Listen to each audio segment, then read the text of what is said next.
भारत के चार कोनों पर स्थित चार धाम हिंदू धर्म के आस्था का सबसे बड़ा केंद्र है।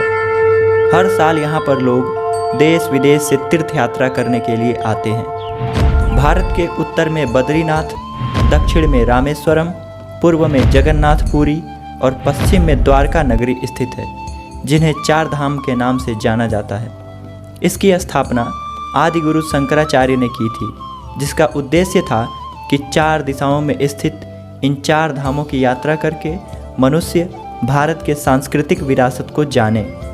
धर्म ग्रंथों में कहा गया है कि हर व्यक्ति को चार धाम की यात्रा करनी चाहिए।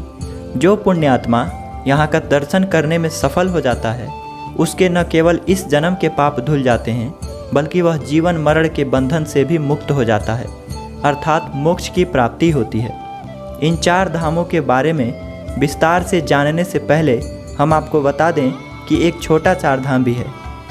उत्तराखंड राज्य में स्थित यमुनोत्री, गंगोत्री, केदारनाथ और बद्रीनाथ को छोटा चार धाम के नाम से जाना जाता है। तीर्थयात्री इस यात्रा के दौरान सबसे पहले यमुनोत्री और गंगोत्री का दर्शन करते हैं।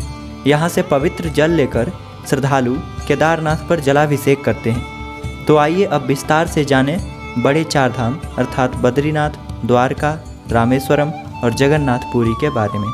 बद्रीनाथ, बाबा बद्रीनाथ धाम चारों धामों में से पहला और सबसे प्राचीन धाम है।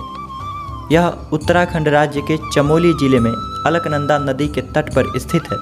यहाँ पर भगवान विष्णु का मंदिर है।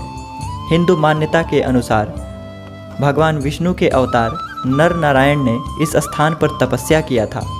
उस समय यह स्थान बेर के पेड़ से भरा हुआ था और बेर को संस्कृत में बद्री कहा जाता है, इसीलिए इस स्थान का नाम बद्रिका वन पड़ा।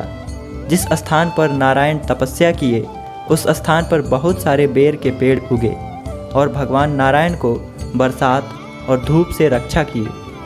कहा जाता है कि इस बेर के पेड़ के रूप में स्वयं माता लक्ष्मी ने भगवान नारायण को सुरक्षा प्रदान किया था, जिसके वजह से तपस्या के पश्चात भगवान ने कहा कि लोग मेरे नाम से पहले देवी लक्ष्मी का नाम लेंगे, इसीलिए लोग लक्ष्मी नारायण कहते हैं। यही कारण है कि इस स्थान का नाम बद्रीनाथ पड़ा।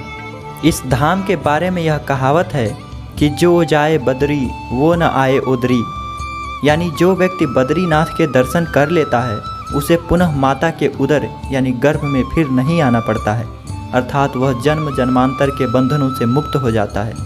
दूसरा धाम है द्वारका।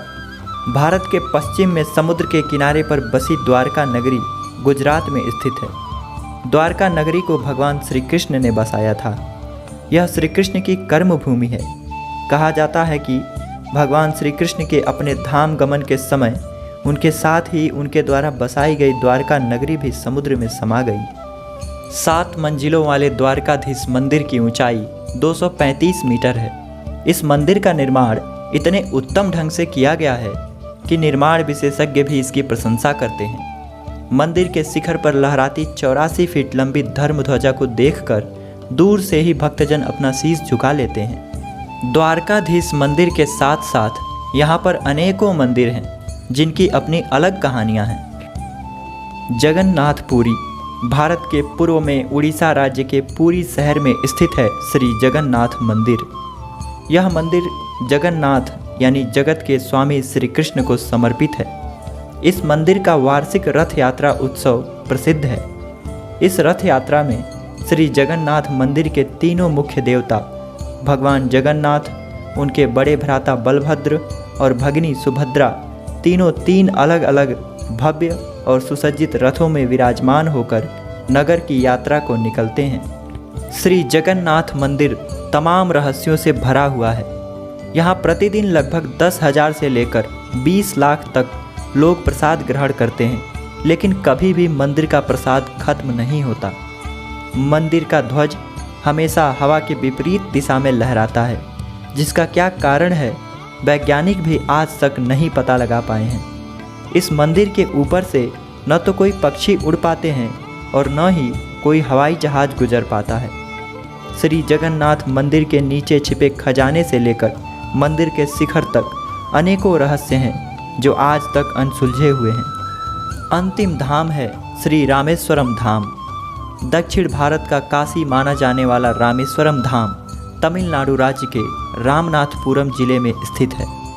पौराणिक ग्रंथों के अनुसार जब भगवान श्री राम ने लंका पर चढ़ाई की तो विजय प्राप्ति के लिए उन्होंने समुद्र के किनारे शिवलिंग बनाकर भगवान शिव की पूजा की थी। इससे प्रसन्न होकर भगवान भोलेनाथ ने श्री राम को विजय श्री का आशीर्वाद दिया। आशीर्वाद मिलने के साथ ही श्री राम ने अनुरोध किया कि जन कल्याण के लिए सदैव इस ज्योतिर्लिंग के रूप में भगवान भोलेनाथ यहाँ निवास करें। उनकी इस प्रार्थना को भगवान शिव ने स्वीकार कर लिया। रामेश्वरम मंदिर के पास ही सागर में आज भी राम सेतु के अवशेष दिखाई देते हैं। इस मंदिर के अंदर 24 कुएं हैं जिन्हें तीर्थ कहा जाता है। ऐसी मान्यता है कि प्रभु श्री राम ने इन्हें अपने अमोघ बाण से बनाकर उनमें तीर्थ स्थलों से पवित्र जल मंगवाया था, इसीलिए इन कुओं का जल मीठा है। इन 24 कुओं के नाम देश भर में प्रसिद्ध तीर्थों और देवी देवताओं के नाम पर रखा गया है। श्री रामेश्वरम मंदिर में पवित्र गंगा जल से ज्योतिर्लिंग का जलाभिषेक करने का बहुत महत्व है। माना जाता है कि रामेश्वरम में भगवान शिव की विधिवत पूजा करने से ब्रह्म हत्या जैसे पाप से मुक्ति मिल जाती है। रामेश्वरम मंदिर की सुंदर बनावट और भव्यता अपने आप में आकर्षण है।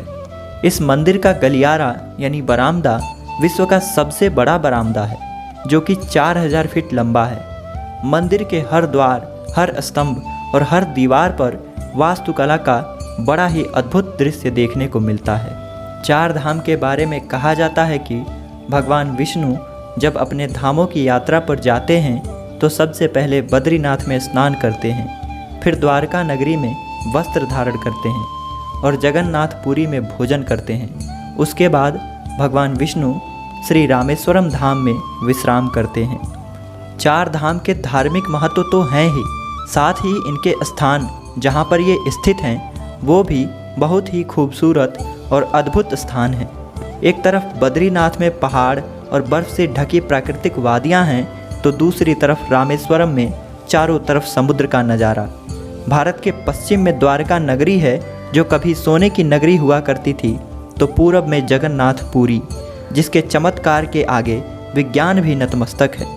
ये चारों धाम भारत के 4 कोनों पर स्थित हैं, जिसकी यात्रा करके हम भारत की सांस्कृतिक विरासत को जान पाएंगे। इसलिए हर व्यक्ति को जीवन में एक बार 4 धाम की यात्रा जरूर करनी चाहिए। उम्मीद है वीडियो आपको पसंद आया होगा।